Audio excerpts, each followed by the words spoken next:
Alright guys, a quick one. Here, I'll detail how to send one-time view pictures in iPhone WhatsApp.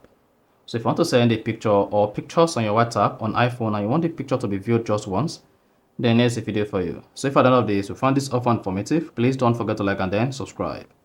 Now to send one-time view pictures on WhatsApp iPhone, all you need to do is go ahead and open your WhatsApp. Then on the WhatsApp page, locate the chat where you want to send the one-time view pictures.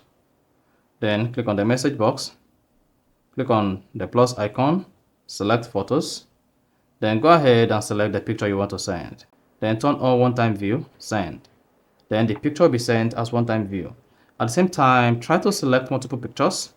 Scroll up, select multiple pictures. Then you'll see one-time view is not going to be selected. So you are not going to be able to use one-time view for multiple pictures.